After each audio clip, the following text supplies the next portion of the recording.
మీరు out సోర్సింగ్‌లో driving చేస్తున్నారు ఆర్టీసీలో. అవును. రేపు ఆర్టీసీ వాళ్ళు సమ్మెకు పోతా అంటున్నారు. మీరు మద్దతు ఇస్తారా?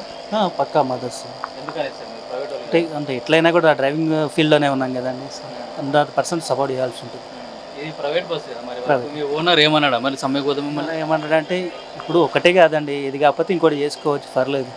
పడుతుందంటే అందరితో పాటు మనం ఉండాలి. అందరూ మంచి కోరుకోవాలి. అందుకోసమని కంపల్సరీ సపోర్ట్ చేయాలి. మీరు ఎన్ని రోజుల నుంచి డ్రైవింగ్ చేస్తున్నారు? 8 ఇయర్స్ నుంచి చేస్తున్నాం. అంటే దీంట్లోనైతే 4 మంత్స్ అవుతుంది. ఎట్లా ఉంది? అంటే మీ మీద పని భారం ఎక్కువ ఉంది అంటున్నారు, టైమింగ్స్ ఎక్కువ. పర్లేదు, పర్ఫెక్ట్ మంచిగానే ఉంది. అంటే సాలరీస్ కరెక్ట్ వస్తున్నాయి మీకు? సాలరీస్ కరెక్ట్ మొత్తానికి కదా రేపు ఆర్టీసీ చేసే సమ్మెకు మీరు మద్దతు ఇస్తారు. పక్కా. అంటే మీకు ఏమైనా యూనియన్ ఉందా? ప్రైవేట్ డ్రైవర్స్ యూనియన్ అట్లా యూనియన్ అయితే ఏం లేదండి, ఇప్పటికైతే యూనియన్ లేదు. ఫ్యూచర్లో ఏమైతే దాంట్లో యాడ్ కావచ్చు. వ్యక్తిగతంగా యాజ్ ఏ డ్రైవర్గా మీరు మాత్రం మద్దతు ఇస్తారు. అంతే అండి. రేపటి నుంచి మీ యూనియన్లు అందరూ కలిసి సమ్మెకు పోతా అంటున్నారు. ఏంటి పరిస్థితి, ఎట్లా ఉంటుంది? ఒకవేళ సమ్మెకు పోతే మీరు గతంలో కూడా తెలంగాణ ఉద్యమంలో 52 రోజులు సమ్మె చేసినప్పుడు మీ జీతాలు కట్ అయినాయి, అవి ఇప్పటికి కూడా రాలేదు. సమ్మె అనేది కార్మిక హక్కులు, దాన్ని ఎవరు ఈ రాజ్యాంగం కానీ మాకు ఇచ్చిన హక్కు. అది సమ్మె చేయడం పూర్తిగా ఎంప్లాయీస్ బాధ్యత. సమ్మె లేనిది ఏడా కార్పొరేషన్ కానీ ఏ ఫ్యాక్టరీలో లేవు. కాకపోతే సమ్మె చేయొద్దు అని కాదు, దాన్ని తీర్చడానికి ముందు వచ్చి గవర్నమెంట్ని మేము ఇప్పుడు కూడా రిక్వెస్ట్ చేస్తున్నాం. దానికి ముందుకు వచ్చి సానుకూలంగా మాకు జరిగిన నష్టం కానీ గతంలో జరిగిన నష్టం దాన్ని పరిపూర్ణంగా దాన్ని పూర్తి చేయాలని కోరుకుంటున్నాం. అంటే సీఎం కాకముందు రేవంత్ రెడ్డి కూడా మీకు హామీ ఇచ్చాడు, మిమ్మల్ని మీ యూనియన్లు మళ్ళీ రీఆర్గనైజ్ చేస్తాము, అట్లాగే మిమ్మల్ని ఆర్టీసీ ప్రభుత్వంలో కూడా విలీనం చేస్తామని ఇప్పటి వరకు కూడా అసలు మీతో మాట్లాడలేదు. వాస్తవం అండి, ఆయన హామీ ఇచ్చారు. ఎలక్షన్స్ కన్నా ముందు మేనిఫెస్టోలో పెట్టడం జరిగింది. దాన్ని మేము సాగిస్తున్నాం. ముందు ఆయనని గెలిపించుకున్నాం. ఇంకా 2.5 years నుంచి మేము వెయిట్ చేస్తున్నాం.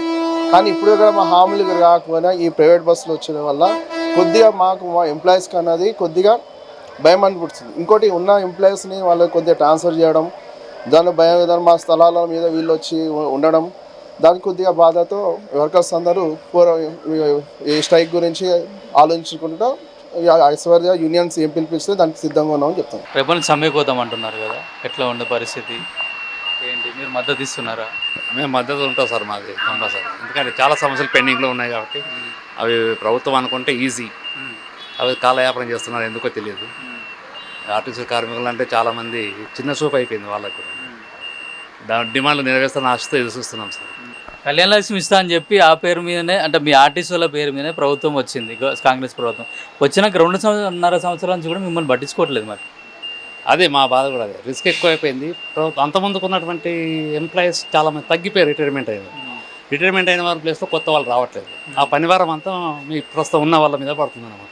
అది తగ్గించాలి, రిక్రూట్మెంట్ చేయాలని చెప్పి మేము కోరుకున్నాం. ఉన్నటువంటి డిమాండ్లలో అది కూడా భాగం.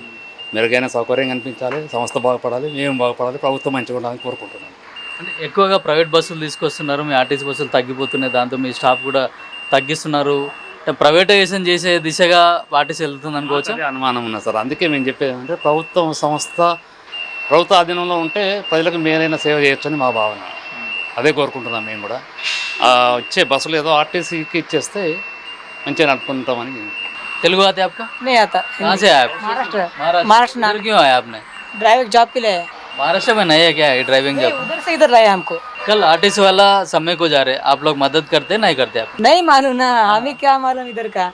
हम इधर आए जॉब के लिए। कितना साल हुए आप ड्राइविंग के लिए? आर्टिस्ट में आके कितना दिन हुए आप? मुझे आज 2 महीने हो गए। हाँ। आप हायर बस चलाते ना इधर? हाँ चलाते हैं। सैलरी ठीक से आ रहा है ना? सैलरी ठीक से आ रहा है। कल स्ट्राइक कर रहे, आर्टिस्ट वाला स्ट्राइक कर रहे, पूरा एम्प्लॉय स्ट्राइक में जा रहे हैं। आप लोग क्या करना चाहते हैं? आप गाड़ी चलाना चाह रहे हैं, नहीं तो उसको मदद देना चाहते हैं? एक बात बोलो क्या आपको, मुझे इधर के बारे में कुछ नहीं मालूम, इधर का रूल फॉलो कैसा है कुछ नहीं मालूम। तो ये स्ट्रिक्ट क्यों कर रहे वो भी नहीं मालूम मेरे को। इनका सैलरी कितना है और कितना चाहिए इनको, ये भी नहीं मालूम मुझे।